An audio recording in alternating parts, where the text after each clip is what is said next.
네, 이제 국내 증시 특징적인 종목 또 이야기 나눠보도록 하겠습니다. 이번에는 유안타증권 김덕호 FA와 함께할게요. 어서 오세요. 네, 안녕하세요. 네. 어제 국내 증시 그래도 다행인 게 코스피가 개인의 매수에 힘입어서 3천을 다시 회복했습니다. 계속해서 이 3천으로 떨어졌다가 다시 올라줬다가 좀 박스권에서 안간힘을 쓰고 있는 그런 느낌인데요. 특징 종목은 어떤 게 있었을까요? 네, 일단 지금 시장 자체가 굉장히 이제 많이 들썩이고 어떻게 보면은 개인들에 의해서 코스피 3천이 지금 유지가 되고 있다라는 부분 말씀드릴 수 있을 것 같습니다. 이런 시장에서는 사실 이제 그 시장이 빠졌을 때 어떻게 보면 그 종목별 강세가 굉장히 흐름이 많이 나타나는데요. 어제 시장에서 그러니까 어제 그제까지 그 연이은 시장에서 가장 좀 특징이 됐던 종목들이 이제 루트로닉을 비롯한 어떤 이제 감사 보고서 관련된 업체들이 조금 더 이슈를 눈길을 좀 끌지 않았나라고 말씀드리겠습니다. 루트로닉 같은 경우도 그렇고 지금 이제 실제로 많은 코스닥 그리고 많은 코스피 코스닥 기업들이 지금 코로나19로 인해서 그 타격 부분들이 굉장히 커지다 보니까 여기에 이제 많은 기업들이 이제 감사 보고서 제출이라든가 이런 것들이 그 현황 보고가 굉장히 지금 늦어지고 있는 상황이다라는 것이 지금 확인이 되고 있는데요.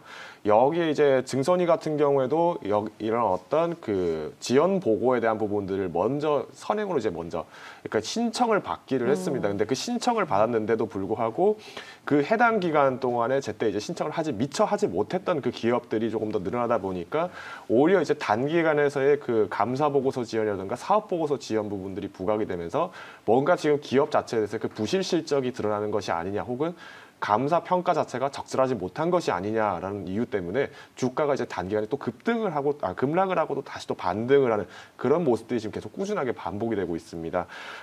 이제 주총 시즌이 점점 다가오다 보니까 이제 아무래도 그 실적 부분들이 지금 굉장히 많이 민감한 상황인데 여기에 이제 그 일반 투자자뿐만 아니라 기관과 외국인들마저도 이런 종목들 자체가 이제 어떤 감사 보고서가 지연된다거나 이런 어떤 이슈가 나왔을 때는 사실상 이제 그 보유량을 이제 대폭 축소를 하는 그런 포지션을 취하다 보니까 그 종목들이 사실은 하락을 맞을 때 이제 시장이 빠졌을 때 그 종목 자체가 조금 더 부각이 되는 그런 모습들로 좀 연출이 되고 있습니다. 그래서 지금 루트로닉을 비롯해서 지금 이틀, 3일 연속으로 이렇게 하한가를 달성한다든지 아니면 주가가 계속 급락을 하다가 이제 사업 보고서 부분들에서 다시 이제 그 지연 연장에 대해서 그거를 어느 정도 허용하겠다라는 그 이슈가 나오면서 또 반등한 종목들도 나오고 있습니다. 네, 대표적인 게 이제 어제는 이제 IMEN이라든가 아니면 뭐 소리바다라든가 이런 업체들이 이제 급락을 계속 연출을 하다가 다시 이제 그 행정명령 관련된 부분에서의 그 처분을 조금 더 후행으로 미루겠다, 지연시켜주겠다, 보고서 나중에 제출하더라도 반드시 그 정시가 받으면은 보고를 하길 바란다라는 의견들이 나오면서 이제 주가가 다시 또 급등을 하는 그런 모습이 나타났습니다. 아무래도 이제 시장이 계속 이렇게 흔들리는 상황이다 보니까 여기에 이제 많은 분들이 종목 자체에 대해서 기술적 반등을 노리고 접근하시는 분들이 굉장히 많아지셨는데요. 화면 보시는 것처럼 이런 많은 기업들이 사실은 면제 대상으로 되면서 이제 상승을 했습니다만은 사실 기존 보유자분들께는 타격폭이 좀 더 크다 보니까 또 대응이 또 어려워지는 그런 아이러니한 면모가 나타나고 있습니다. 다만 이제 이번에 그 제재 면제에 대한 대상이기 때문에 여기에 따른 그 실적 부분들이 예상대로 이제 적정 평가를 받는다면은 다시 이제 그 상승을 좀 더 단기간의 상승을 기대해 볼 수 있겠지만은 오히려 이제 적정이 아니라 후행으로 보고를 했음에도 불구하고 뭐 부적절이라든가 아니면은 어느 정도 이제 그 거부가 나왔을 경우에는 이제 추가적인 하락도 나타날 수 있기 때문에 그 투자자분들께서 장중에 조금 매매를 좀 유용하게 하실 수 있는 분들 같은 경우에는 이런 종목들을 한 번 정도 건드려 볼 수 있겠지만은 단순히 어떤 주가적인 어떤 차트 자체에서의 급락이 연출됐기 때문에 매력적인 수익만 자체를 노려보시고 접근하시는 것은 조금 유의하실 필요가 있다라고 말씀드리겠습니다. 단기 트레이딩 관점에서 한번 봐야겠네요. 자, 루트로닉 얘기 말씀해 주셨고요. 그러면은 오늘 시장은 어떨지 약간 상박으로 열려 있다라는 기대감은 있는데요. 어떤 종목을 봐야 될까요? 네, 페노션입니다.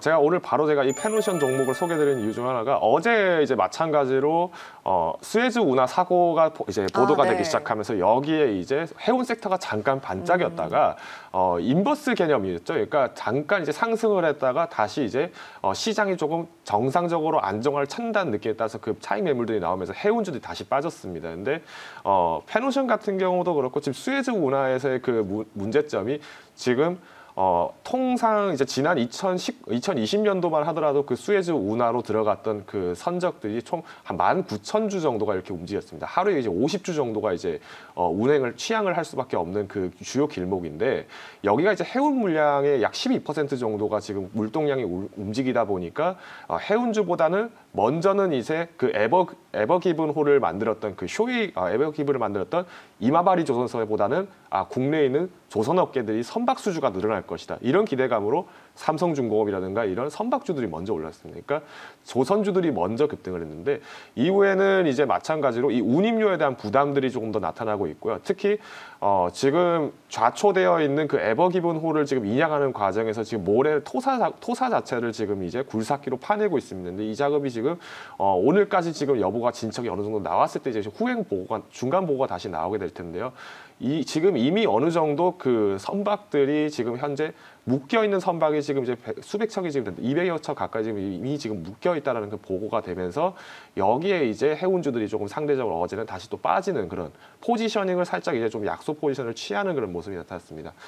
다만 이제 지금 BDI 지수, 그러니까 우리가 발틱 운임 지수 같은 경우에는 불과 한 달 전만 해도 얼마 되지 않았던 그 운임 지수가 다시 이제 또 2,200대까지 또 급등을 하는 그 모습들이 계속 꾸준하게 나타나고 있는데요.